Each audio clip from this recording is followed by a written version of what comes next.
jour de la mort de Martinez.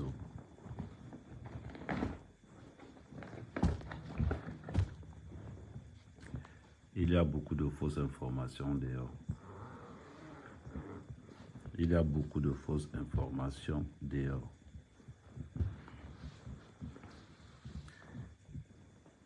Il y a un truc qui est clair. Paul Tchouta doit être auditionné.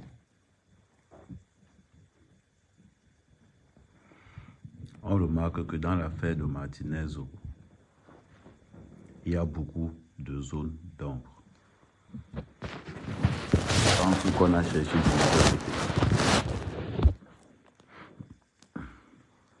tous les éléments qui pouvaient faire à ce que l'enquête soit vite réglée ont été négligés. Les éléments forts, partagez le live au fur et à mesure. Le live que j'ai fait tout à l'heure à 19h a été effacé. Je ne sais pas comment ils ont fait pour effacer ça.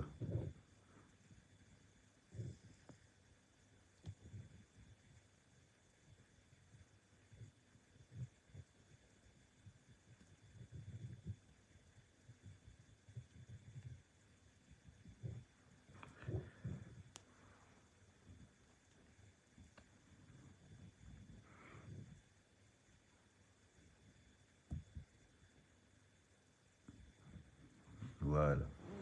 Partagez au maximum.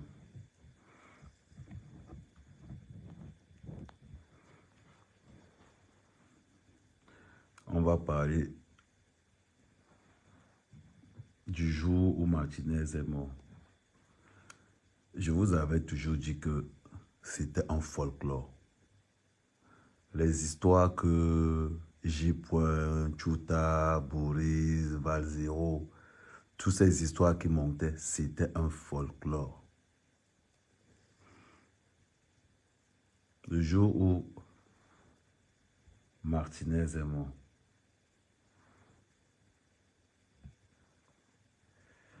c'est que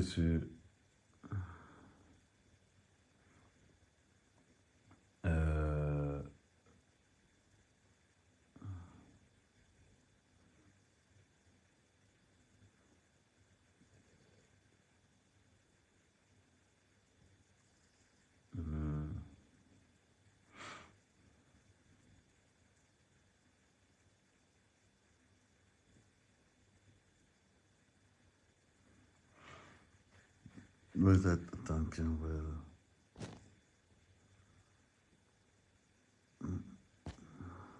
Je ne prends pas d'appel.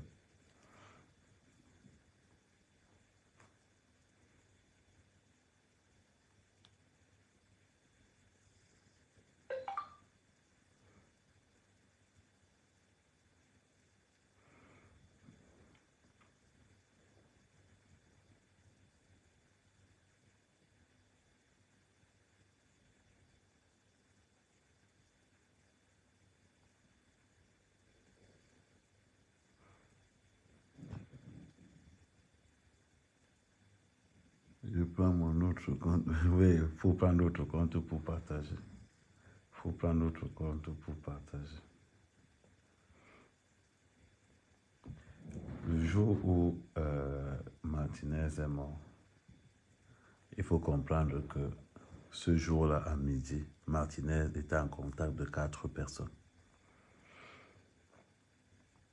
Louis Martinez, Arthur Isomba, Mbassi Etienne et Van Chaka. Ils étaient ensemble. Je vous avais parlé et je vous avais dit la dernière fois que tout le monde, on ne doit négliger aucune piste sur la mort de Martinez. On ne doit négliger aucune piste sur la mort de Martinez. Je vous avais dit ça la dernière fois. Mais vous avez peut-être compris que bon, peut-être qu'au X, peut-être qu'au Y, non. Aucune piste ne doit être négligée. Par la simple raison que beaucoup de gens ont pensé peut-être qu'il y a eu des locations de voitures qui partaient de Douala, il y a eu X, il y a eu Y. C'est faux. C'est faux. Ce que Xavier Messé a dit la première fois, c'était vrai. Xavier Messé a signé un accord. Dans tout le folklore que Xavier Messé nous a dit là, Xavier Messé, l'indique que Xavier Messé a dit que l'indique là lui a dit. C'est le chauffeur d'un ministre qui a dit à Xavier Messé qu'on a tué Martinez. Pourquoi Paul Chouta doit être entendu? Paul Chouta était la première personne à dire que Xavier Martinez Zogo a été kidnappé. Ça veut dire donc que Xavier Messé savait aussi l'heure du kidnapping. Pourquoi je vous dis ça? C'est malheureux. Mais tout tournait autour des chantages des hommes politiques. C'est un gros business, un très très gros business qui a été installé en place pour faire chanter tous les hommes politiques, tous les hommes d'affaires qui ont leur dossier à la Cour suprême, à la Cour des comptes. Je ne sais pas si on dit Chambre des comptes ou bien Cour des comptes, bref. Tous ceux qui ont leur dossier à ce niveau là-bas doivent savoir qu'à un moment donné, on va les appeler pour faire semblant de négocier. Et maintenant, ce qu'on va remarquer dans cette histoire, c'est que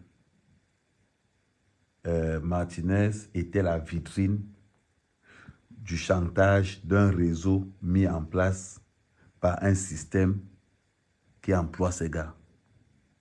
Parce que vous ne pouvez pas nous dire comment se font que les dossiers de beaucoup d'hommes politiques se retrouvent dans les mains de Martinez Ogo. Vous expliquez ça comment? Comment expliquez-vous que les dossiers de beaucoup d'hommes se retrouvent dans les mains de Martinez? Ils font ça comment? Il faut accéder, il faut avoir quelqu'un qui est placé à la Cour des comptes, à la Chambre des comptes. Il faut avoir quelqu'un qui est là-haut. Parce que si vous n'avez pas quelqu'un qui est là-haut, vous ne pouvez pas avoir certaines informations. Vous ne pouvez pas avoir certaines informations. Parce qu'il y a un niveau d'information que pour accéder, il faut que vous soyez minimum. La Chambre des comptes plutôt. On ne dit pas Cour des comptes, Chambre des comptes. Il y a un certain niveau d'information où vous êtes obligé d'être à l'intérieur. Ça veut dire donc que la personne qui travaillait donc avec Martinez Zogo, qui est Mbassi Etienne, une fois que les gars te faisaient donc le chantage et que tu ne coopérais pas, ils envoyaient ton dossier à Martinez et Martinez le bombardait ça en haut là-bas. Mais par contre, ce que moi je n'ai pas vraiment compris, c'est l'implication de Arthur et Somba. Parce que Arthur et Somba contactent Martinez Zogo en disant à Martinez Zogo qu'il a des dossiers contre Amougou Belinga. C'est ce que je trouve un peu bizarre. Arthur et Somba qui est pourtant le cousin d'Amougou Belinga. Donc on est en train de nous dire par exemple que dans cette optique, on est en train de nous dire par exemple que on est en train de nous dire par exemple que dans cette situation,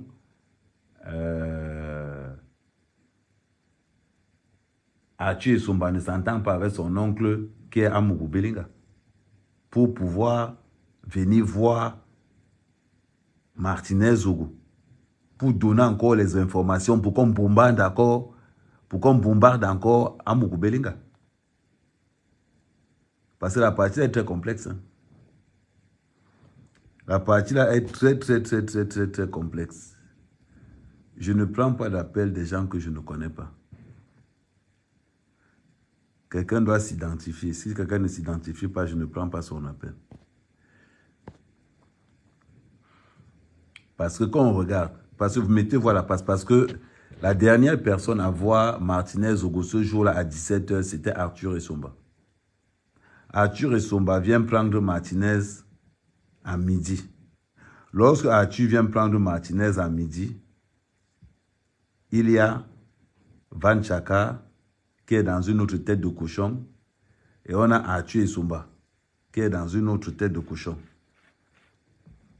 Maintenant, dans les vidéos qui ont circulé, on voit par exemple dans la dernière vidéo, on voit par exemple la tête de cochon. Attendez, j'élargis pour que... Attendez. Je vais mettre la vidéo là. On voit une tête de cochon noir passer.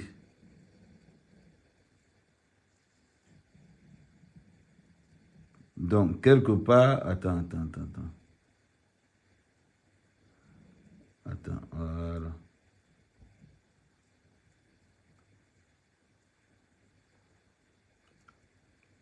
C'est très important. Et la voiture qu'on voit, une tête de cochon grise, n'a pas de plaque d'immatriculation. Vous voyez, à ce niveau, cette voiture n'a pas de plaque d'immatriculation. C'est tout à fait normal. Parce qu'au Cameroun, si vous achetez la voiture d'un policier, ne soyez pas surpris que les voitures des policiers au Cameroun n'ont pas de plaque d'immatriculation, n'ont pas d'assurance, n'ont rien.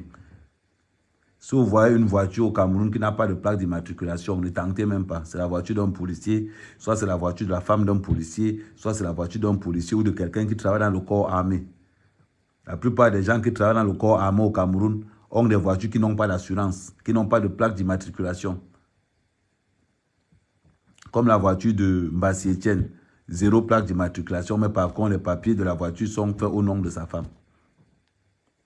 Maintenant, il y a quelque chose maintenant. Je vous avais dit que c'était un business qui était mis en place. Dans la mort de Martinez,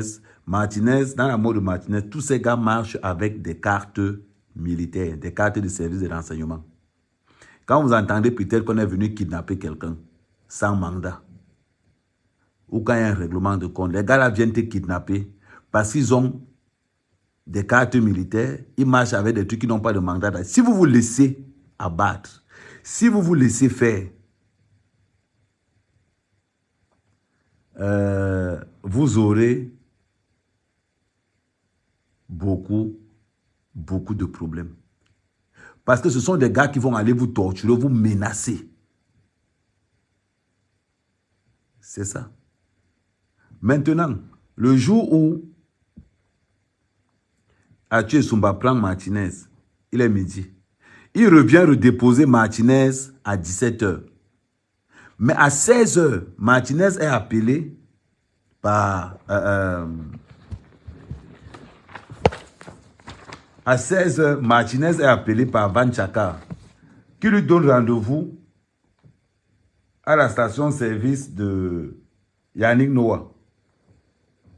Pour ceux qui connaissent, Total Yannick Noah. Qui lui donne... Van Chaka appelle Martinez ce jour-là à 16 h. Et donne rendez-vous. C'est pour ça que je vous ai dit tout à l'heure que pourquoi les gens qui mènent l'enquête n'interrogent pas Van Chaka, Mbassi et Ekassi? Pourquoi on ne les interroge pas? C'est la question que je vous pose.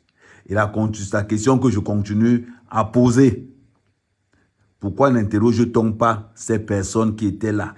Et je tiens encore à vous rappeler quelque chose. C'est que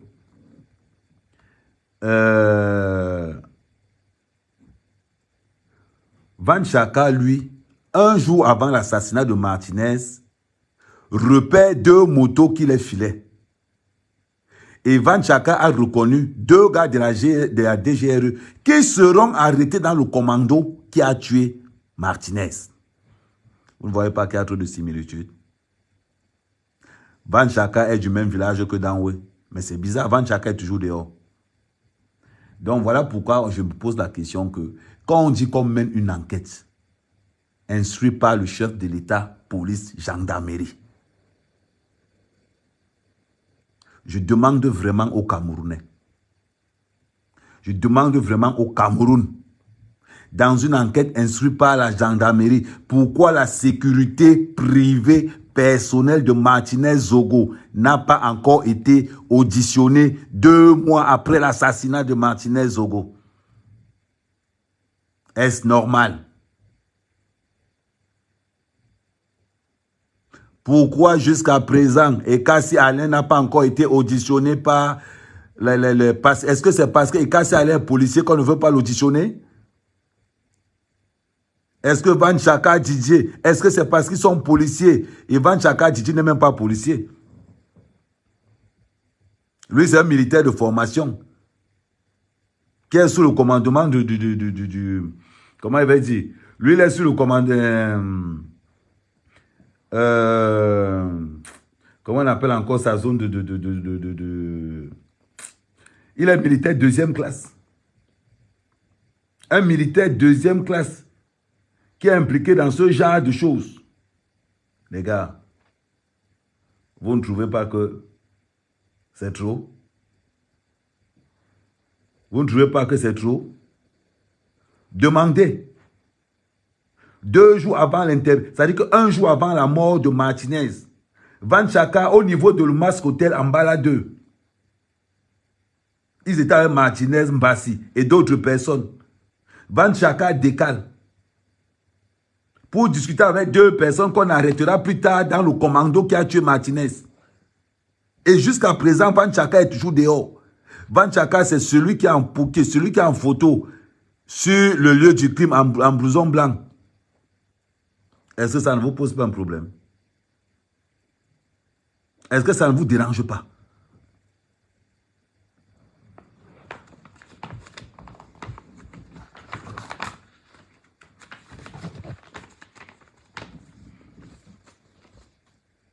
C'est très important. Paul, tu es en communication avec Van Chaka. Fouillez, vous allez vérifier. Pourquoi on n'a pas dit à Paul... Tu as été le premier blogueur à afficher qu'on a kidnappé Martinez Zogo. Le premier. Expliquez-moi un peu quelque chose. Van Chaka appelle Martinez à 16h pour lui donner rendez-vous à Total Yannick Noah. Ce jour-là à 16h. Arthur et Sombadin déposé Martinez à 17h. Tout le monde de la ville, les caméras ont filmé. Donc la dernière personne à voir Arthur Martinez Zogo vivant, c'est Arthur et Somba. Arthur et Somba qui vient donner des documents contre Amourou Belinga à Martinez Zogo. C'est bizarre. Lors de leur croisement, au niveau de Amplitude, les voitures se sont mises à pleurer comme ça là. Mbassi a demandé à Martinez si ça va. Parce que Mbassi connaît Arthur et Somba. Mbassi connaît Van Chaka. En gros, tous se connaissent. Arthur et Somba connaît même Ekassi. Ça veut dire qu'on est dans un groupe où tout le monde se connaît. C'est bizarre quand même. Quand J-Point nous parle de Douala, J-Point voulait faire la diversion. Aucune voiture n'a été louée pour aller abattre Martinez Zogo. Aucune. Je vous avais dit que c'est les informateurs, c'est ce que Martinez avait comme information qui a tué Martinez. On retrouve...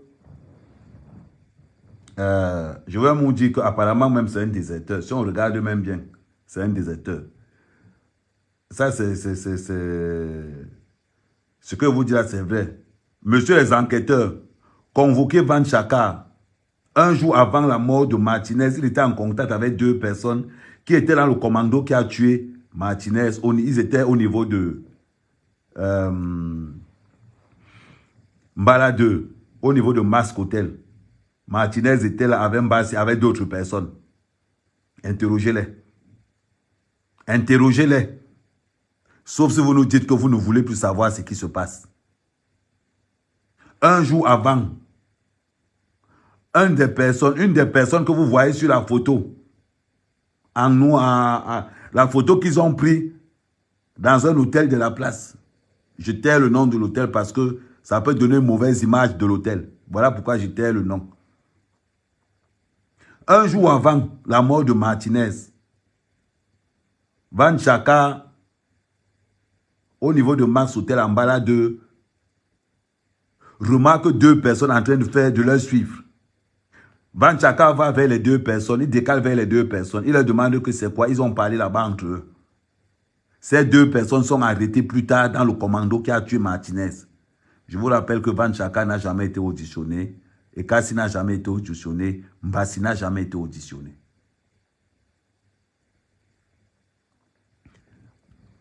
Dans ce game aussi, je vous rappelle que Mbassi marche avec une carte militaire qui a été donnée par qui, on ne sait pas. C'est un système qui a été mis en place. Ou d'ailleurs, beaucoup de personnes ont été suspectées dans cette histoire. Beaucoup de personnes ont été dans cette histoire interpellées. Ah oui. En passant, ils ont déjà passé ils ont déjà fait les cellules au CED. Que ce soit Mbassi, que ce soit Mbassi, que ce soit Van Chaka, ils ont déjà fait les autres trucs au CED. Je ne sais pas si Ekasi a déjà fait la cellule au CED aussi. Oui, même Ekasi, je pense, oui, même Ekasi. Ça veut dire que les 3 là ont déjà fait ça veut dire que les 3 là ont déjà fait la cellule au CED. Mais c'est les 3 là qui marchent avec. Comment on appelle encore? C'est les 3 là qui marchent avec Martinez. Je vous avais dit, et je vous répète, nous allons enquêter.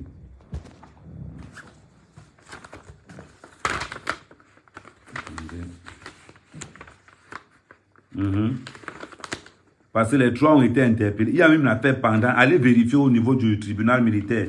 Il y a une affaire pendante là-bas pour escroquerie où Mbassi est impliqué et Van Chaka DJ est aussi impliqué.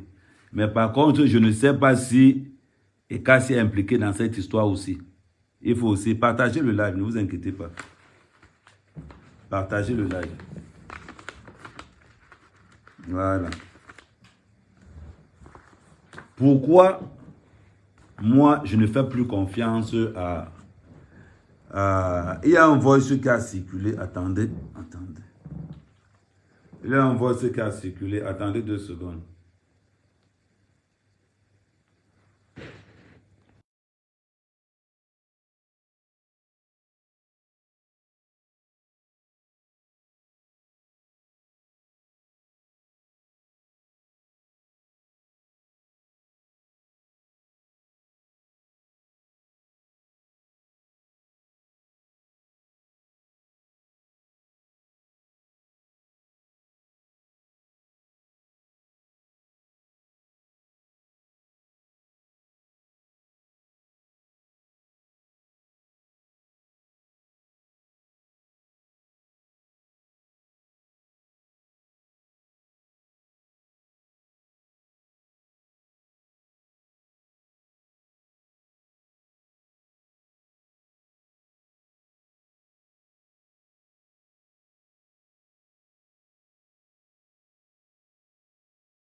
Vous savez que moi, sa mère, quand même, je travaille avec des personnes qui ont ce qu'on appelle le secret défense. Des gars qui viennent te donner une information, ils te disent que va vérifier l'information aussi. On travaille avec des gens qui font des investigations. Je vous avais dit que l'histoire-ci, Martinez, on va savoir qui a tué Martinez. Je vous avais dit ça.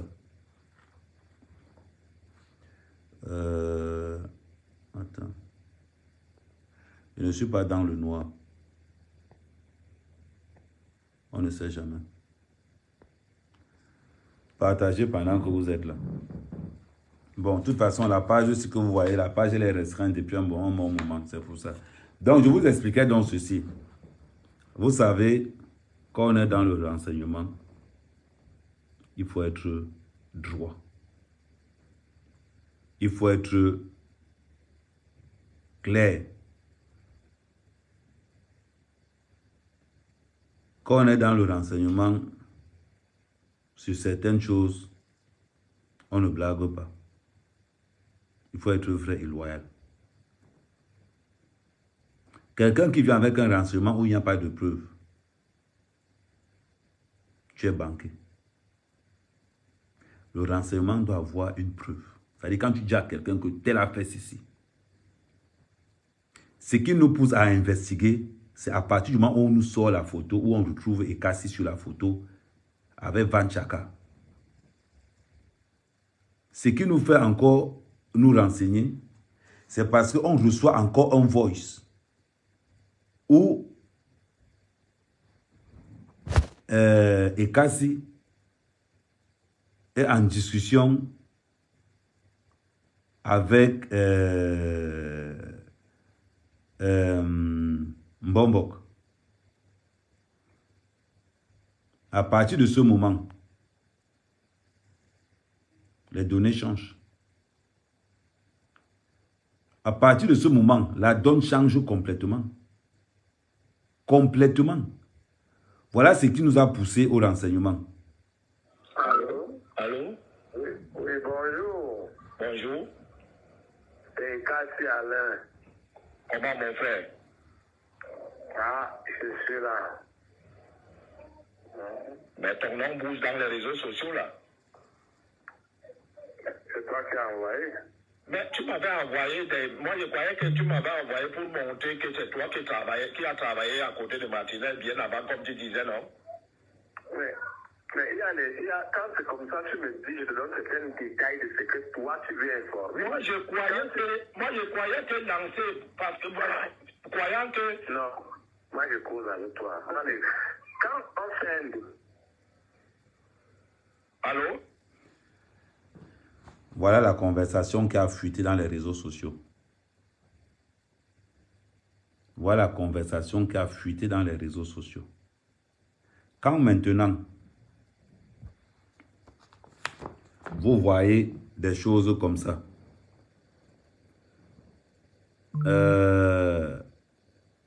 c'est la voix de Mbombo qu'on reconnaît et c'est la voix de Kassi qu'on reconnaît. Voilà ce qui nous ouvre, voilà ce qui nous permet d'entrer dans les investigations des gens qui m'ont marché avec Martinez pour la dernière fois. Et on s'est rendu compte que parmi les gens qui ont marché avec Martinez pour la dernière fois, aucun de ces gars n'a été auditionné. Mais on a auditionné tout le monde. La seule personne qui a été auditionnée parmi tous ces gars, c'est Arthur Essomba. C'est bizarre.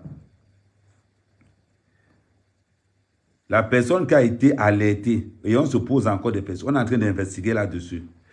La personne qui a été alertée en premier, c'est Xavier Messé. Xavier Messé qui a été averti à partir du moment où on a tué Martinez, Xavier Messé était au courant. Par le biais, quand Xavier Messé n'a pas voulu parler, je vais encore vous ramener à quelque chose d'autre. Je vais encore vous ramener à quelque chose d'autre. Et vous allez voir beaucoup de choses. Vous allez commencer à comprendre beaucoup de choses. Xavier Messé a été, comment je vais vous dire, est venu devant le public en mentant à Monjo Vision que je me suis trompé, c'était le buzz. Ça n'a jamais été le buzz. Xavier Messé a bel et bien été appelé à 5 h du matin pour lui dire qu'on a tué Martinez à 3 h du matin. Xavier Messé était au courant par le biais de quelqu'un dont je vais taire le nom pour l'instant. Mais si Xavier Messé ne fait pas un démenti, je vais lui donner le nom de la personne qui l'a appelé. Ne pensez pas que vous êtes caché. Nous sommes en pleine investigation. Parce que si on ne stoppe pas ça, ça va continuer et ça va aller très loin. Très loin. Maintenant, Il y a des gens qui ont dit des choses qu'on a négligées. Je vais vous faire passer un audio. Un bandit a été tué par d'autres bandits. Mais c'est moi qui parle. Oui, mais je vous permettrai pas. C'est moi qui parle. Je vous Le lynchage médiatique dont M. Zogo était rendu professionnel et sa célébrité venait du lynchage médiatique est un acte de banditisme. Monsieur Limbi, mais je vous permettrai pas de dire que c'est un Ce bandit Monsieur Limbi, s'il vous plaît. a été tué. Monsieur Limbi, ayez un peu de silence. Je vous ai dit que je ne suis pas un hypocrite. Je suis tout à fait d'accord. Vos larmes de crocodile avec vos mémoires que vous célébrez seulement aujourd'hui. Mais je vous permettrai pas de Moi, dire un bandit. je ne suis Alors, pas il y a- avec vous. Il y a un mort sur le carreau. Le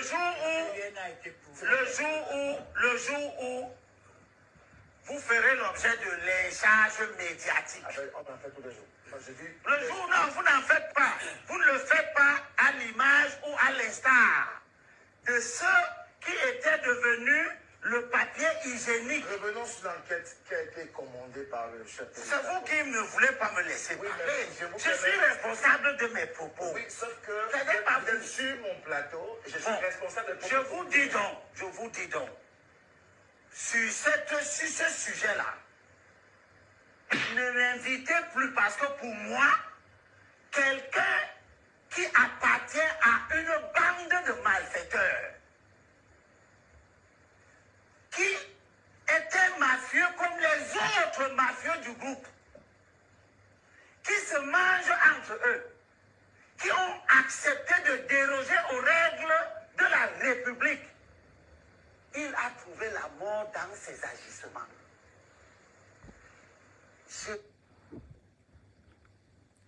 Il avait tout dit. Maintenant, il y a encore autre chose. Deuxième vidéo. Comme tout le monde dit souvent que il a envie de voir ses enfants grandir et que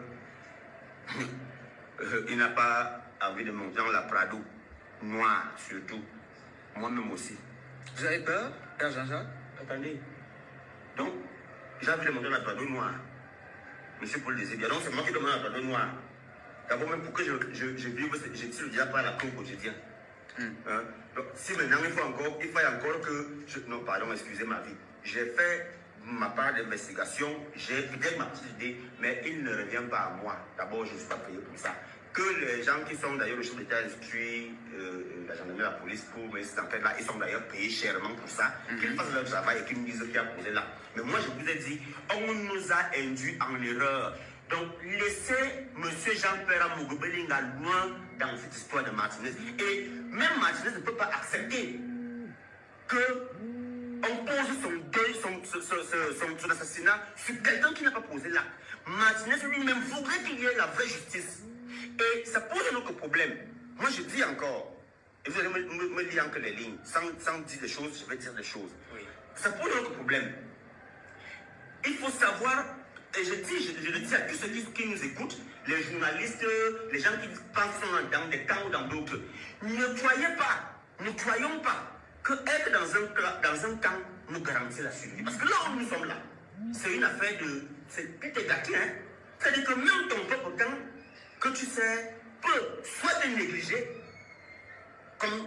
Enfin, je veux pas... Soit te négliger et on t'ôte la vie comme on a ôté la vie à Martinez, soit alors ton propre camp qui t'utilise peut se rendre compte que tu as déjà fait le boulot et maintenant, bon, ils n'ont plus rien à gagner, surtout que tu peux être un témoin gênant qui a peut-être des informations déjà très compromettantes et que si demain après demain tu es peut-être interpellé, il peut arriver que tu dises que comme j'ai dit ceci, cela là, c'est tel qui m'a donné le tel document, voilà, et voilà. Donc tout ça, ça veut dire que nous sommes donc...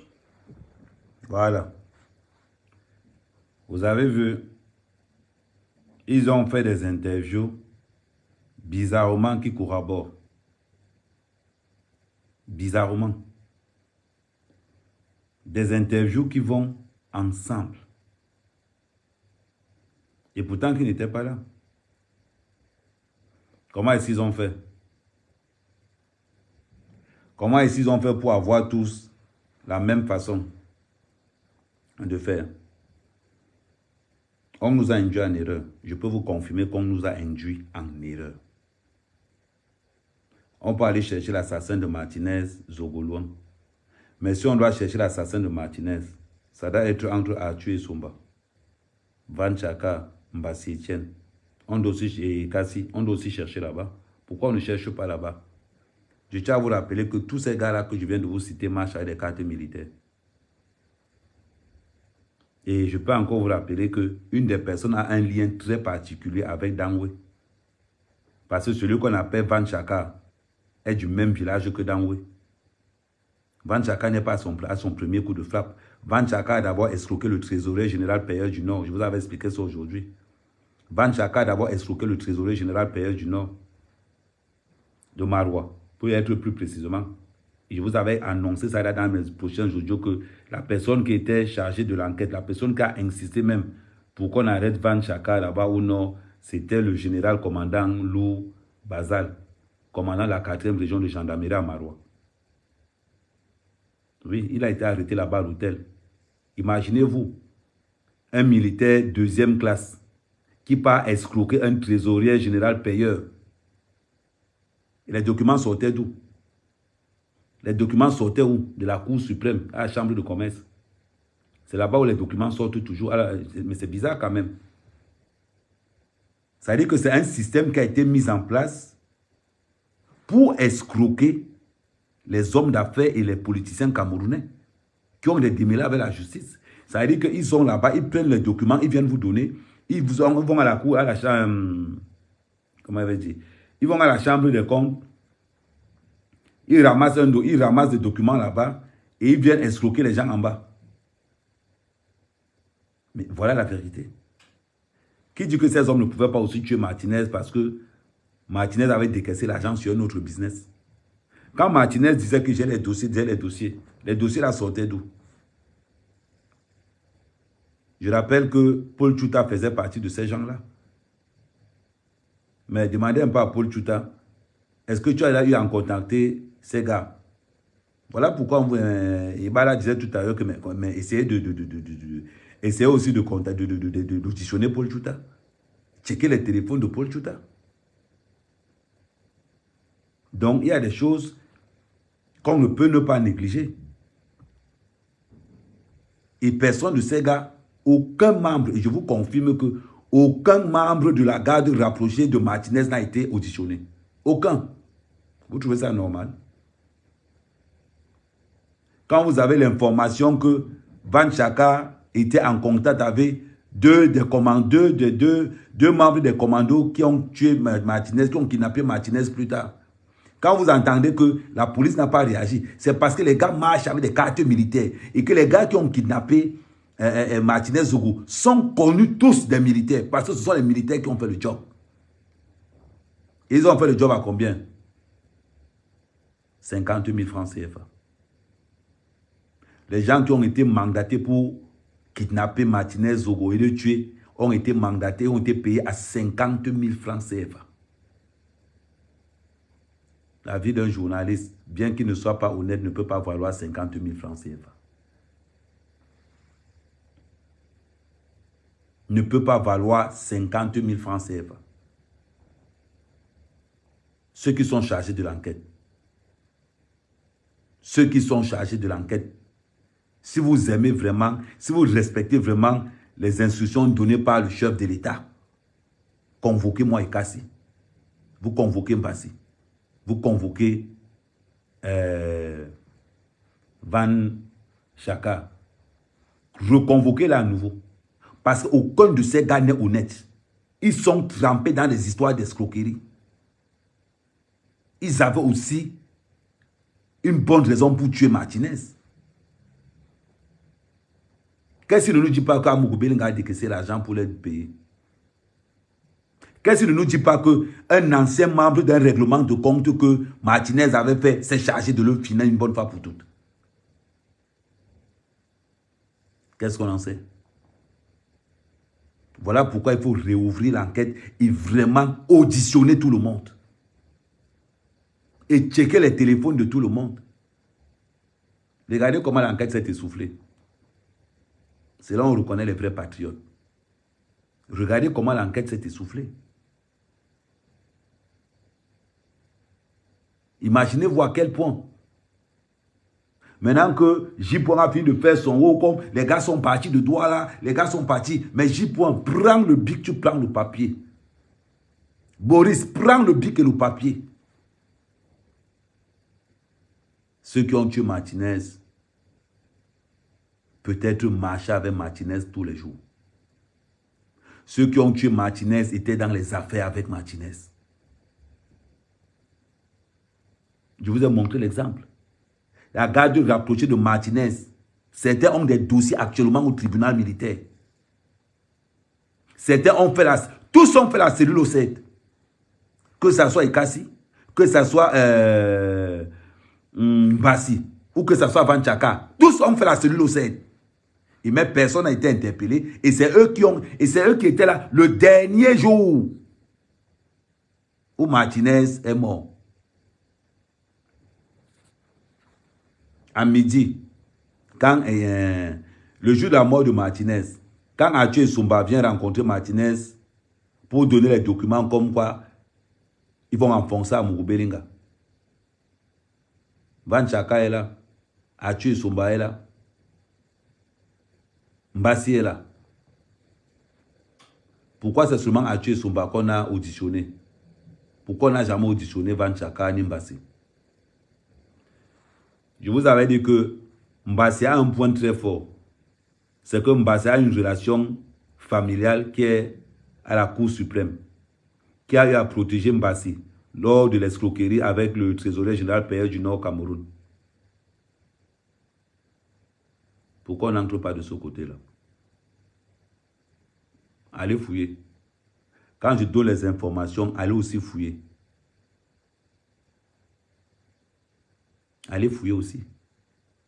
Est-ce que c'était un règlement de compte? Parce que dans l'affaire de Mbassi, comme je vous avais expliqué tout à l'heure, ils ont voulu escroquer Ahmed, qui est le comptable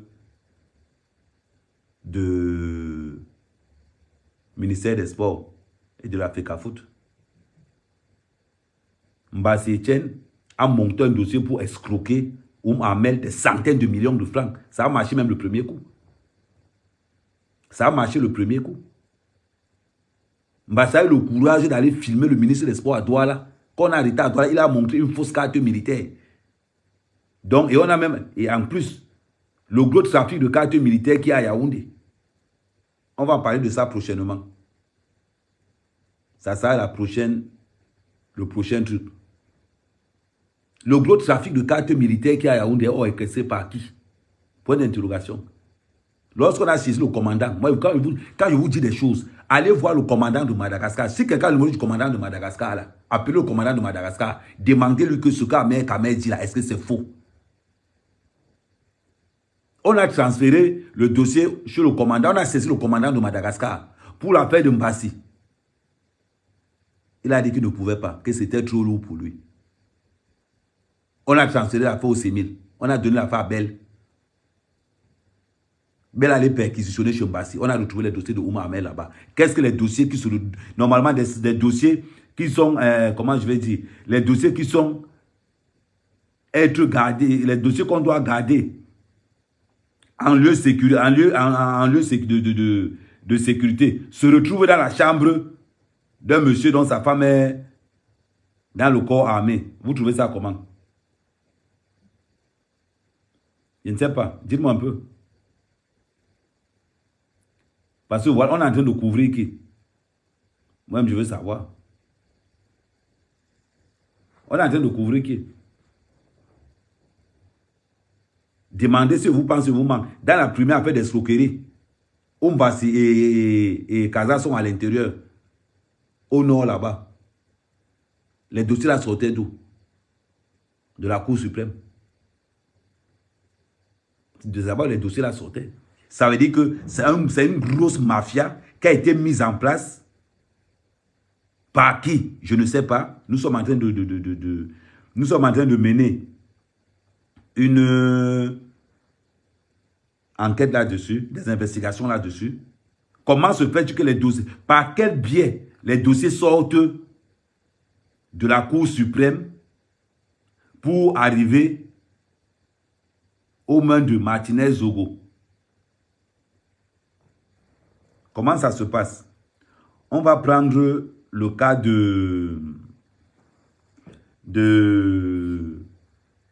comment il va dire? Un de nos patriotes, un des membres de la brigade des patriotes, a mené ses enquêtes au niveau du Sémil à Yaoundé. Et on s'est rendu compte que Mbassi Etienne est détenteur d'une fausse carte de renseignement militaire. On s'est rendu compte de ça.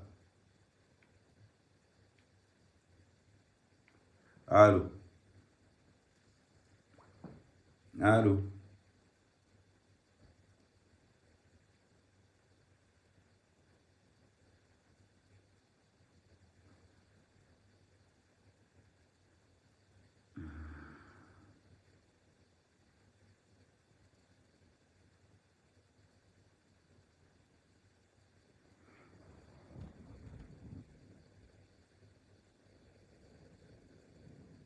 Ok. Transfert sur mon téléphone.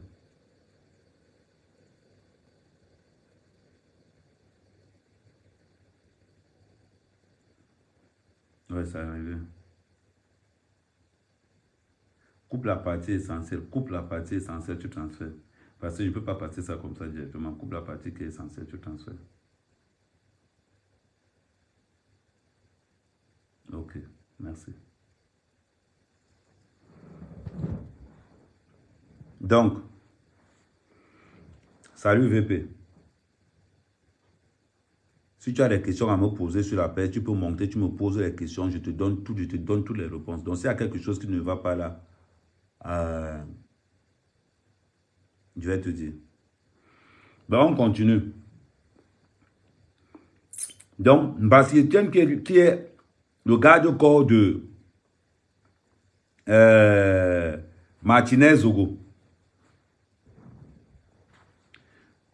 Les investigations qu'on a menées au Sémil là-bas, apparemment, il est détenteur d'une fausse carte de renseignement militaire. Mais il n'a jamais été auditionné. C'est bizarre. Qui gère le business des fausses cartes du renseignement militaire? On va se poser la question. Il faut aussi qu'on investigue de l'autre côté. Qui gère le business des fausses cartes militaires à Yaoundé? C'est très important. Maintenant, qui a filmé, qui a montré le corps, qui a dit aux autorités où Martinez a été tué? C'était soit Mbassi, soit Van Chaka, soit Ekassi. C'est un des trois qui a montré, qui a appelé la police pour dire où le corps de Martinez était. Comment ils peuvent savoir où le corps de Martinez était s'ils ne savent rien dans l'histoire? Je vous rappelle que à 16 h, le jour où Martinez meurt, il reçoit un appel de Van Chaka qui donne. Je vous rappelle que Van Chaka, personne, même Martinez ne savait pas où il habitait, jusqu'à ce que nos investigations nous disent où il habite. Van Chaka donne rendez-vous, appelle Martinez à 16 h pour lui donner rendez-vous à Total et à Nick Noah. Comment ça se fait? Point d'interrogation. Tous les renseignements que je vous donne là, je peux vous garantir que la police n'a rien de tout ça. Donc ce que je suis en train de dire là, donnez ça, envoyez ça à tous les gars de renseignement. Commencez les interpellations. Mais commencez les vraies interpellations. Pas la camelote. Pas la camelote. Commencez les vraies interpellations. Si Martinez a été arrêté, c'est parce que tous ces gars avaient les cartes du renseignement militaire.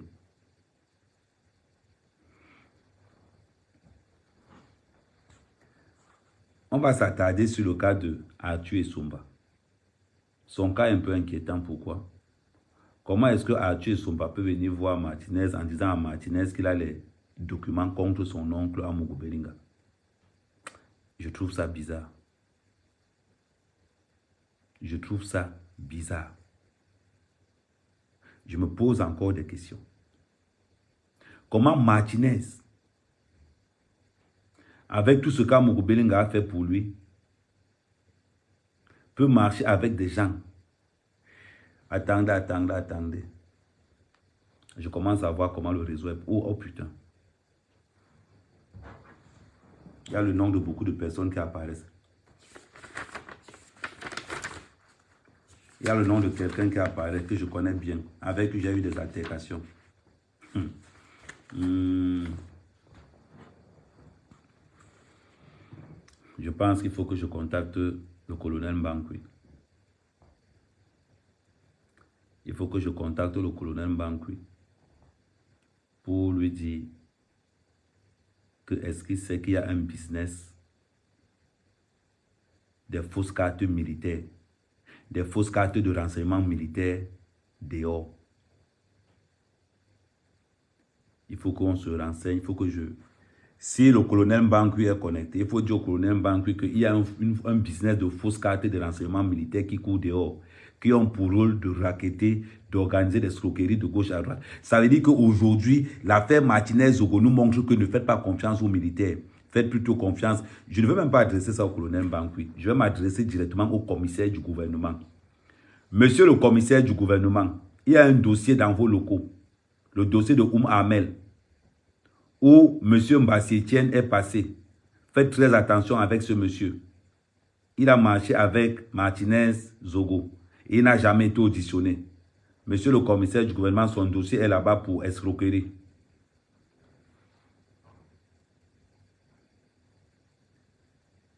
C'est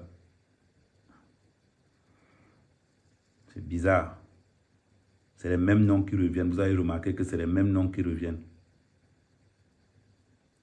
Et c'est toujours les mêmes noms qui reviennent.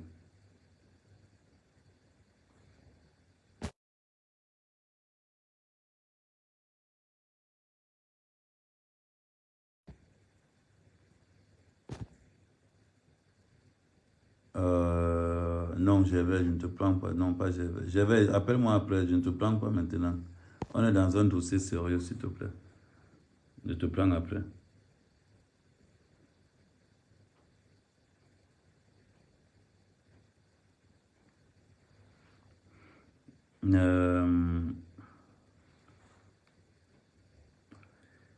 Non, parce que les deux... Non, pour les voitures, Arthur Essomba, quand il est venu voir Martinez-Zogo, avait une tête de cochon noir. Et on sait que la voiture de... Quand on a parlé des voitures qui ont des têtes de cochon, et on sait que Mbassi, lui, a une tête de cochon grise. Et d'après les investigations, même la voiture qu'il a été payée par l'argent que Ahmed avait donné. Et c'est avec ça qu'il a préparé son mariage. Ce que je veux simplement dire que, avec ce qui se passe actuellement, au fur et à mesure que nous investiguons, nous nous rendons compte que peut-on faire confiance au CED? Peut-on faire confiance au groupement? Parce que si moi, Ahmed Kamer, j'ai été victime d'escroquerie par un adjudant-chef au groupement du CED, on m'a dit de ne pas donner son nom, mais je l'appelle Kimbo. Il a une grosse tête comme ça, là. Avec sa collègue. Les vidéos circulent dans les réseaux sociaux. Cet adjudant-chef m'a filmé au CED. Je demande au président de la République, est-ce que c'est normal qu'on interpelle quelqu'un, qu'on vienne le filmer dans les locaux? Dans les locaux du CED. Est-ce normal? Point d'interrogation. Si cette affaire de Martinez-Zogo me tient vraiment à cœur, c'est parce que j'ai été victime de cette manipulation des gendarmes à Yaoundé qui se servent des cartes militaires du renseignement pour organiser la... Je vais encore aller plus loin pour que vous compreniez ce qui se passe. Dans mon affaire, cet adjudant-chef est allé voir les gars du FEMUS, demandant aux gars du FEMUS de porter plainte pour venir me racketter. Le dossier est encore en cours. Vous devez comprendre. Vous devez comprendre ce que nous subissons. Ce que le Cameroun subit.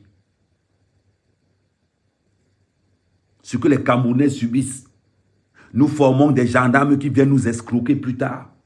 Nous formons des policiers qui viennent nous escroquer plus tard. Le centre de la corruption au Cameroun, c'est devenu la police, la gendarmerie, les militaires. Je jure devant tout ce que j'ai de plus cher au monde que mon argent va sortir. Que mon argent va sortir. J'ai dit ça. Que mon argent va sortir. J'ai été escroqué à Yaoundé par un gendarme qui travaille au groupement. Il m'a volé mon argent de la provende que je partais payer pour mes poussins. 800 000 francs CFA. Et j'ai perdu près de 1600 poussins. Parce qu'il n'y avait plus l'argent pour les donner à manger. J'ai perdu 1600 poussins. Et j'ai distribué le reste. Voilà la vérité au Cameroun. Voilà la vérité camerounaise. Où un gendarme peut se permettre de t'arrêter, de te filmer, pendant que tu es en garde à vue. Il mange ton argent, sans remords. Sans remords. Vous en rendez compte? Un gendarme qui part demander aux gens de me porter plainte, moi, mec à mec. Le gendarme là va au FEMUS pour dire au gars du FEMUS que portez-lui plainte, donnez-moi la plainte là, je sais comment je vais manger son argent. Ils savent que je ne mens pas. Si je mens, demandez au souverain Raymond Tchenga. Si je mens, demandez à Guilhem. Si je mens, demandez au colonel Lewat. Moi, mec, à mec, je ne mens pas. Quand je fais, j'assume. Quand je fais, j'assume. Je ne tourne pas autour du pot. Quand il y a envie de faire quelque chose, je te tape ça sec. Prends ça comme tu veux. Prends ça comme tu veux. Je ne gère pas le retour. C'est soit nous voulons la vérité, nous tous, en tant que Camerounais. C'est soit les Camerounais veulent l'anarchie. Où chacun fait ce qu'il veut. On ne peut pas avoir un pays où on ne peut pas faire confiance à nos dirigeants. Un peu, tu en tant qu'escroquerie. Un peu, tu en tant que détournement. Un peu, tu en tant que chantage. À tel point où les journalistes sont obligés d'entrer dans le game parce qu'ils veulent manger.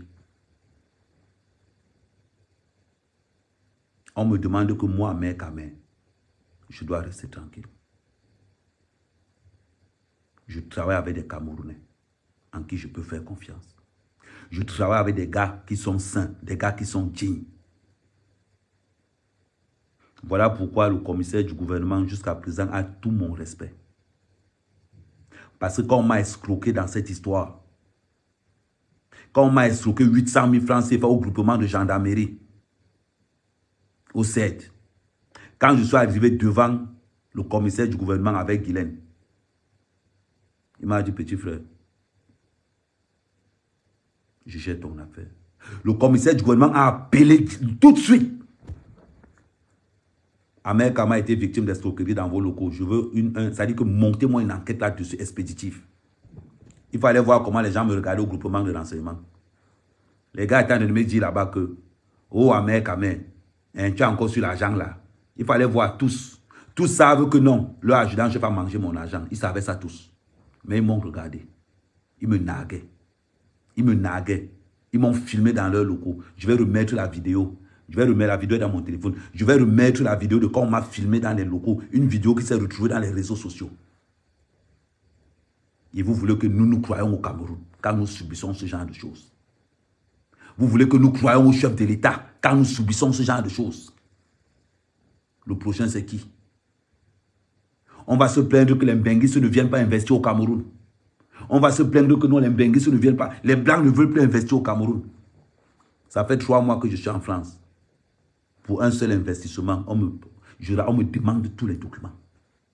Parce que mon Cameroun n'est pas un pays fiable. Pour ramener un seul investissement au Cameroun, les Blancs là me font ça dur ici.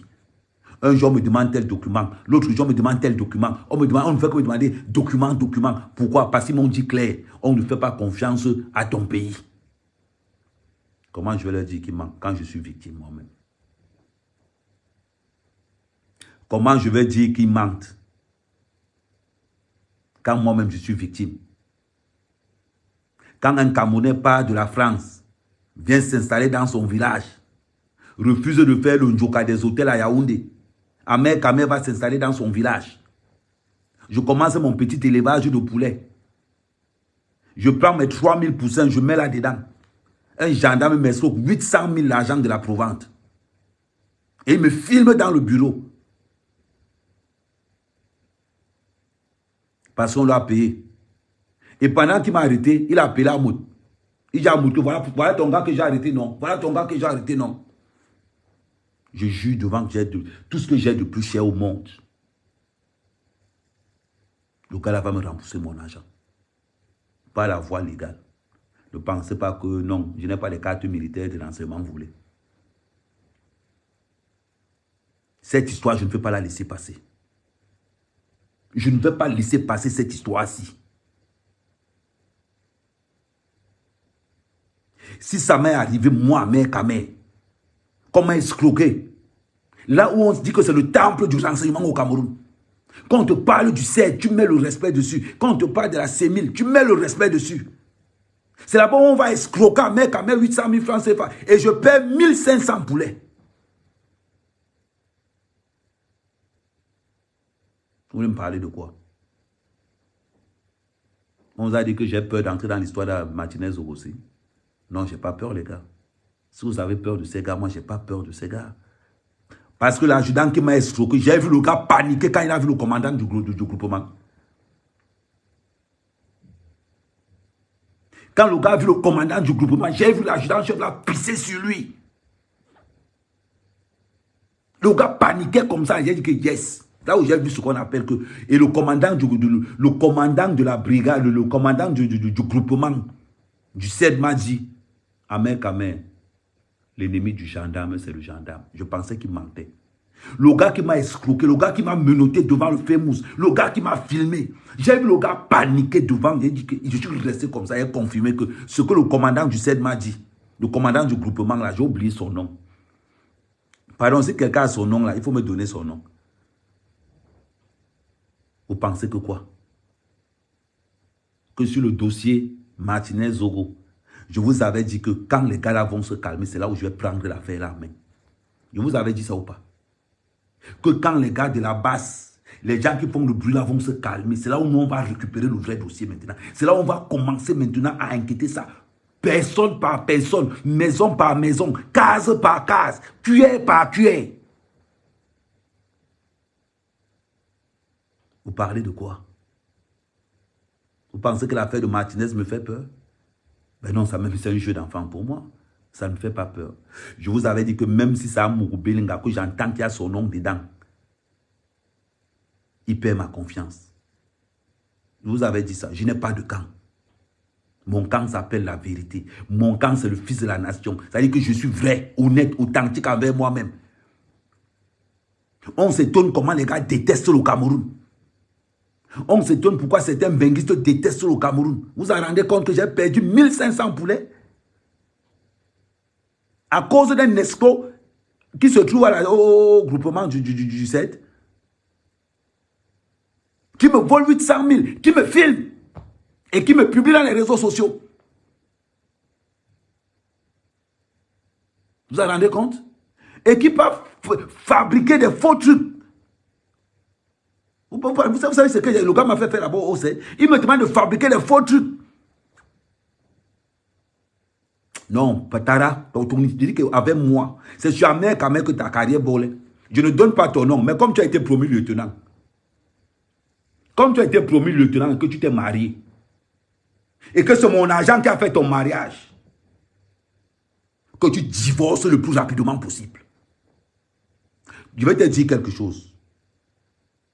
La force des réseaux, ça met. Pour l'instant, je ne te fiche pas encore. Toi qui as escroqué mon agent au groupement, je ne te fiche pas encore pour l'instant. Tu as compris, je n'ai pas peur de toi. Ça, je te le dis cash. Je te le dis cash. Comme ça, avec mon agent que tu as fait ton mariage. Mon frère, tu as escroqué les gens au Cameroun. Mais l'argent de mère, ta mère, j'ai ton A0. J'ai ton A0 dans ma main. C'est parce que l'enquête est encore en cours que je ne peux pas sortir ça. Mais quand on sera au tribunal, je peux te dire une chose. Tu vas fermer les réseaux sociaux. Je vais afficher jusqu'à ton arrière-grand-mère. Je vais afficher jusqu'à ton arrière-grand-mère. Il te dit. Comme vous, les policiers du Cameroun, vous avez pris l'habitude d'escroquer les gens partout dehors parce que vous n'avez pas peur. On est là au pays, on défend l'image du Cameroun à l'étranger. On arrive au Cameroun, on se bat comme des chiens. Vous voulez nous escroquer?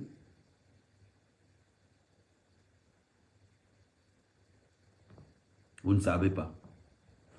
L'histoire de Martinez aussi est en train d'ouvrir beaucoup de portes. Avant l'histoire de Martinez, regardez les gens avec qui Martinez marche.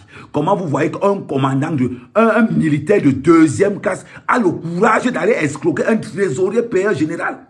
Imaginez-vous, on est dans quel Cameroun? On est dans quel Cameroun? Ou un trésorier, un gendarme de deuxième classe va aller escroquer un trésorier payeur général? Nous, on est dans quel pays? Et ils vont sortir pour nous menacer.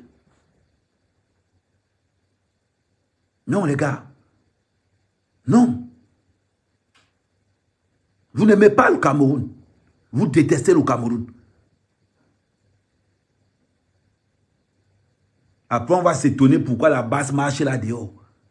On va s'étonner pourquoi... Je vous avais dit, s'il n'y avait pas de violence dans la passe, le mensonge, c'est comme je suis avec eux depuis longtemps. Parce que la différence entre moi et les gars de la base, c'est la violence, le mensonge, la calomnie. C'est tout. C'est tout.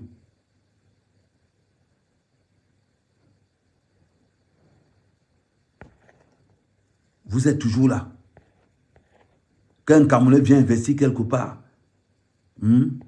Qu'un Camerounais vient investir quelque part. Vous êtes toujours là.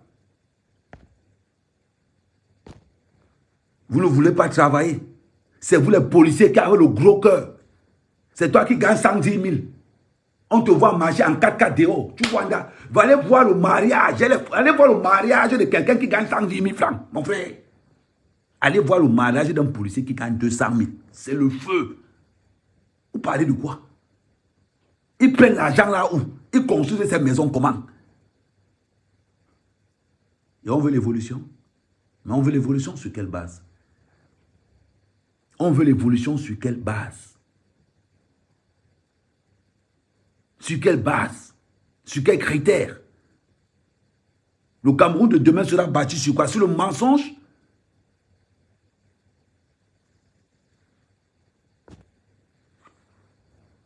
Disons nos vérités. Quand j'ai commencé l'histoire à Mougoubelinga, on m'a appelé de partout. On m'a insulté de partout. Oh, mais quitte sur ça. Oh, mais je ne quitte pas. Je suis là déjà. Pam, pam, pam. Au fur et à mesure que ça avance, je me rends compte que même les gens comme les Bombok, je ne peux pas leur faire confiance. Avant, je leur faisais confiance. Maintenant, je ne peux plus. Tout simplement pourquoi? Parce que je comprends pourquoi on l'a arrêté. C'est aujourd'hui que je comprends pourquoi on l'a arrêté. Je vais vous donner les raisons pourquoi je ne peux pas faire confiance en Bombo. Et pourquoi je demande aux gens de ne plus le faire confiance. Pourquoi je demande aux gens publiquement de ne plus le faire confiance.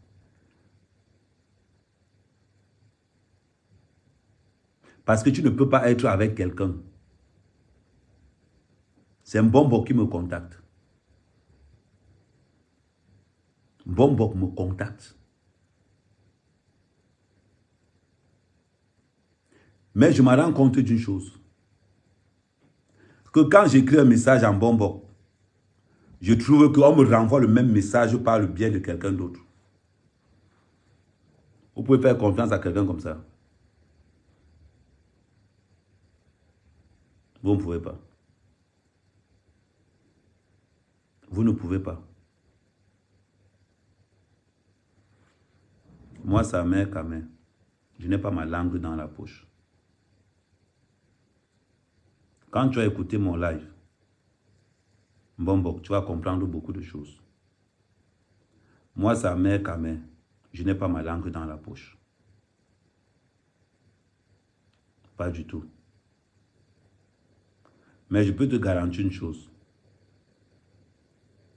Je demande à tous ces gens avec qui tu travailles de ne plus jamais te faire confiance.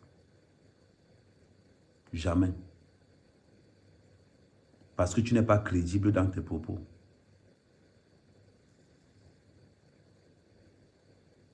Parce que tu n'es pas crédible dans tes propos. Je te dis ça par respect pour toi. Et je te donne le respect parce que tu es plus âgé que moi. Tout simplement. Mais je demande aux gens de ne plus te faire confiance. Parce que tu n'es pas un garçon crédible. On ne peut pas te faire confiance, Bombok. Tu vois ce que je suis en train de te dire? C'est par respect que je te parle simplement. Parce que si tu étais un gars de mon âge, c'est que j'allais te clasher sauvagement. Et je peux te confirmer que j'allais te clasher sauvagement et salement. J'allais reverser tous tes dossiers dehors. Mais par respect, parce que tu es bassa, parce que tu as l'âge, parce que tu es âgé. Voilà pourquoi je te laisse. Mais crois-moi, dans les réseaux sociaux, quand je suis assis sur quelqu'un, il pète un plomb. Tu as compris? Tu es manipulateur. Tu défends ton ventre. Tu insultes un Ngongo tout le temps. Le jour où Ngongo va te donner l'argent, tu vas commencer à insulter Amourou Belinga. Le jour où Amourou Belinga va te donner l'argent, tu vas commencer à insulter le DCC.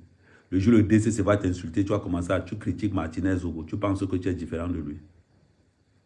Tu n'es pas différent de lui. Vous partez seulement là où vous avez faim. Bon, la différence que j'ai entre toi et moi, c'est que moi, je peux me retourner.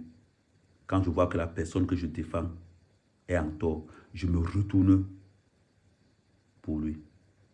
Pour tous ceux qui travaillent pour Bombok, faites très attention. Faites très attention.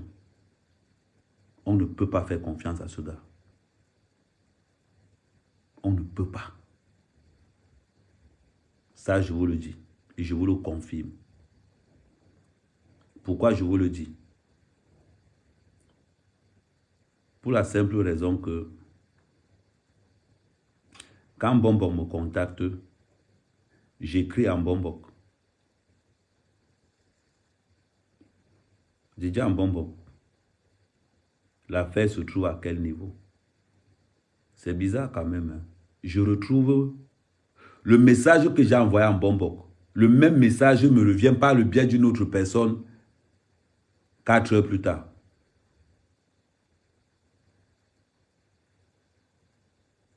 Vous voyez, non?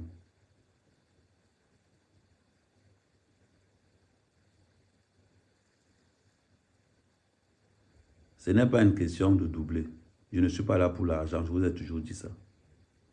Je vais encore être plus précis. J'envoie un message en Bombok en disant que donc tu étais... Je vais même vous dire même le pourquoi j'entre en clash avec... Pourquoi je ne veux pas clasher en Bombok. J'envoie un message en Bombok en disant en Bombok que donc tu es au courant, donc tu as les acquaintances avec les Kassi, tu gardes l'information pour toi. 3 heures plus tard, je retrouve l'information chez moi. Est-ce que vous voyez un peu à quel niveau? Ahmed Kamen ne court pas derrière l'argent, renseignez-vous bien. Ahmed Kamé ne court pas pour l'argent. Renseignez-vous bien. Renseignez-vous bien. J'envoie un message en bonbon. 3 heures plus tard, le même message me revient. Parce que je reproche en bonbon que tu as des renseignements. Tu gardes les renseignements là pour toi. Le message me revient. C'est quelqu'un qu'on peut faire confiance? Pas du tout. Ce n'est pas une histoire d'argent. Moi, quand je dis que je ne m'attaque, quand il dit que je ne parle plus avec quelqu'un, il dit que je stoppe ma collaboration avec quelqu'un. C'est tout simplement, voilà les bases, voilà pourquoi. Et je l'ai bloqué sur tous mes téléphones. Et je l'ai bloqué sur tous mes téléphones. Je ne gère pas les histoires d'argent. Si certains sont là pour l'argent, moi, mère Kamé, je ne suis pas là pour l'argent. Voilà pourquoi je peux me permettre de dire tout haut à n'importe qui. Parce que c'est que personne ne me paye. Donc, quand il vous demande de ne pas faire confiance en bonbon, je vous donne les raisons pourquoi il ne faut pas faire confiance à ce gars. Si moi-même, Ahmed Kamé, je n'ai aucun lien avec lui. Le lien qu'on a avec un bonbon, c'est un lien professionnel. Ça veut dire que tu dis quelque chose, je te pose la question sur ce que tu es en train de dire. Je te demande que donne-moi les renseignements sur Ekani. Comment se fait-il que tu as les renseignements sur Ekani et Kassi? Tu ne me dis pas. Il reprend tous les messages que je lui ai donnés là. Il envoie ça à quelqu'un d'autre, qui envoie à quelqu'un d'autre, qui envoie à quelqu'un d'autre, qui arrive sur moi. Vous voyez un peu? Ce n'est pas une histoire d'argent. Si ma personne de confiance, il m'a renvoyé les messages, me disait Kamé, publie. J'allais taper. Vous me connaissez, non? Je tapais ça sec. Je vous montre que voilà l'heure que j'ai envoyé en bonbon les messages. Voilà l'heure que le gars m'a renvoyé les messages là. Ça veut dire que les messages ont navigué via quelqu'un d'autre aussi là. Vous parlez de quoi? Vous pouvez faire moi agir dans des personnes? Je ne sais pas pourquoi ils n'ont pas gardé en prison là jusqu'aujourd'hui. Bonbok, tu travailles avec les autres personnes, renseigne-toi sur Ahmed Kamé. Quand tu entends Ahmed là, je suis très violent. Ce qui fait que je te laisse, c'est parce que la priorité c'est justice pour Martinez. Ce qui fait que je te laisse Bonbok, c'est parce que c'est justice pour Martinez. Ce n'était pas justice pour Martinez. C'est comme Bonbok, j'allais finir avec toi dans les réseaux sociaux. Moi, c'est Ahmed Kamé, je te dis. Moi, c'est Ahmed Kamé. Quand il t'envoie un message, moi, il ne tourne pas autour du pot. Ce que j'ai dans mon téléphone privé, je peux déposer ça dans les réseaux sociaux parce que je n'ai peur de rien, je ne crée rien. Voilà pourquoi je parle et je dis tout à n'importe qui quand je pense. Parce qu'il n'y a rien à me reprocher. Mais quand il t'envoie un message pour te dire que tu es au courant de ce qui se passe avec Kassi, tu ne me dis rien. Et tu prends le message là, tu envoies ça à quelqu'un, qui envoie ça à quelqu'un, qui envoie ça à une autre personne qui arrive sur moi. Tu pensais que quoi? Tu pensais que quoi? Dis-moi un peu. Voilà pourquoi j'ai bloqué tous tes numéros de téléphone. Voilà pourquoi je nie tout contact. Dit que ne me contacte plus jamais. Plus jamais. De toute ta vie. Et quand l'affaire de Martinez Zogossi va finir, je te prends en charge personnellement. Je vais te garantir ça. Quand il te dit que tu te prends après, quand la justice pour Martinez Zogo va finir, c'est là où je vais te prendre après. Tu n'es pas digne de confiance. On ne peut pas te faire confiance. Tu comprends ce que je veux dire? On ne peut pas te faire confiance. Un peu, tu demandes de l'argent aux gens. Un peu, tu demandes l'argent. Combien de fois tu m'as demandé l'argent? Combien de fois? Tu m'as demandé l'argent pour payer ton hôtel. Je t'ai dit qu'attends d'abord. Tu viens parler? Tu m'as demandé que oui, donc je vais payer l'hôtel. Je t'ai dit qu'attends d'abord. Je t'envoie un message pour que tu me dises que comment se fait tu as les informations, tu gardes ça pour toi, tu balances ça partout. Tu es même quel genre de vieux. Mais c'est incroyable, c'est incroyable. Comment vous voulez qu'un monsieur comme ça, si seulement défend de quelqu'un, comment vous voulez qu'il y ait des doutes? Comment tu penses que tu es différent de Martinez? Mais vous êtes pareil. C'est pas possible. Et tu veux qu'on te respecte? Moi, mec, Kamé, je respecte ceux qui méritent. Je respecte ceux qui méritent. Tous les jours, paye-moi l'hôtel, paye-moi l'hôtel, paye-moi l'hôtel. Et tu as dit que non, attends, Tara, c'est même quoi? Attends, Tara, je vais te payer l'hôtel, mais attends d'abord. Mon argent, je travaille ça moi-même. Moi-même.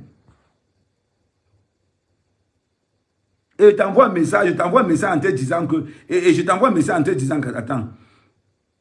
J'ai même fait la capture. Je t'envoie un message en te disant que... Attends, je m'en vais sur photo. Attends, je m'en vais sur photo.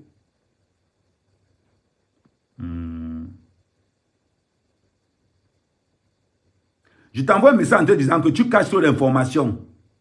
Si on est dans une même équipe, tu ne devrais pas travailler seul. C'est maintenant que je me rends compte que tu connais beaucoup de choses et tu nous laisses avancer aveuglément. Depuis un mois qu'on est dedans, c'est maintenant que certaines informations sortent et pourtant que tu marches avec ces gars.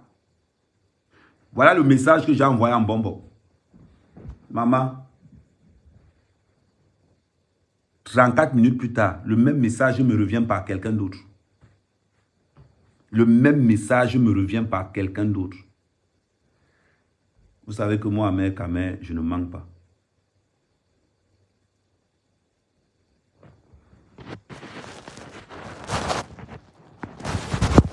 Moi, Ahmed Kamel, je ne manque pas. Voilà. Voilà. Ce n'est pas une histoire d'argent. C'est le message qui est revenu par quelqu'un d'autre. Pourquoi vous pensez peut-être que c'est une histoire d'argent? C'est le message là qui est revenu par quelqu'un d'autre. J'ai dit que je vais défendre Amougou Belinga dans la propreté, dans la clarté. J'ai dit que je vais défendre Amougou Belinga dans la propreté, dans la clarté. Je ne suis pas là pour prendre le parti de quelqu'un d'autre, ni de X, ni de Y. Bombok, je vais te dire un bon conseil. Si tu défends Amougou Belinga parce que tu attends quelque chose, je peux te garantir que ne défends plus. Si tu défends Amougou Belinga parce que tu attends qu'on va te payer, ne défends plus.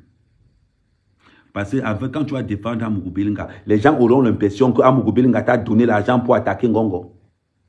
Voilà le message que tu fais passer aux gens. Voilà le message que tu fais passer aux gens. Que Amougou Belinga me donne l'argent pour attaquer Ngongo. C'est comme ça que tu as toujours pensé qu'on m'a donné l'argent. Mais l'argent que je t'envoie, c'est mon argent personnel. Tu as compris? C'est l'argent de mes plantains.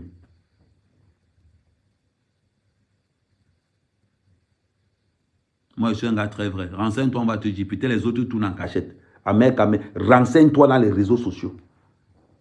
On va te dire qu'Ahmed ne tourne pas. Pour lui, je te donne le respect. Tant que tu ne m'as pas encore fait quelque chose, je te respecte. Mais à partir du moment où tu t'hasardes à me montrer que tu es bandit, je te montre que j'ai commencé le banditisme là avant toi. Je dis, si quelqu'un travaille avec Amougou Belinga et qu'il a envoyé 5 francs à Bombok, je vais le régler. C'est à cause des gens comme Bombok qu'on a l'impression qu'Amougou Belinga envoie les gens pour insulter Ngongo. C'est à cause des gens comme Bombok qu'on a l'impression qu'Amougou Belinga envoie les gens pour insulter Ngongo. Si moi-même je n'étais pas victime, vous imaginez? Que vous envoyez un message en Bombok, il transfère ça quelque part. Heureusement que je ne lui ai pas envoyé un message que voilà le partage d'argent, voilà ceci. Je lui envoie seulement un message pour dire que tu gardes les informations pour toi. Pourquoi? Et pourtant qu'on a besoin de ces informations pour éclairer l'opinion publique. Pour éclairer l'opinion publique. On a besoin de ces informations. Il prend, il fait les transferts, il envoie partout. Voilà un mec qui me demande que, oh, voilà ma crédibilité. Un mec me demande les informations dehors. On va bénir. À ton âge, tu es incapable de parler pour la vérité. Comment tu veux qu'on ne dise pas que tu as Amougou Belinga? C'est normal, c'est toi qui donnes l'accréditation pour qu'on dise qu'Amougou Belinga t'envoie insulter Ngongo. Et vous êtes beaucoup comme ça là. Beaucoup comme ça. On te dit qu'on va insulter. Après, quand on va dire que non, les gens, voilà ce qui... C'est très important. Ce qui se passe entre Bombok et moi là, vous devez comprendre un peu la machination qu'il y a à l'intérieur. Et je défendrai Amougou Belinga avec des armes vraies. Je défends Amougou Belinga dans la vérité, pas dans le mensonge. Pas dans le mensonge. Voilà pourquoi quand il y a une information qui sort, Même si c'est une fausse information qui nous avantage et dit que non, gardez l'information là-bas, nous sommes dans la vérité. Avec ce que Mbombo vient de faire là, vous pensez que je vais encore le faire confiance? Mais jamais. Mais jamais. Jamais. Vous parlez de quoi? Ce que Mbombo vient de faire là, vous pensez que c'est normal? Que je lui demande que pourquoi tu gardes les renseignements pour toi, il balance ça à tout le monde comme si vraiment...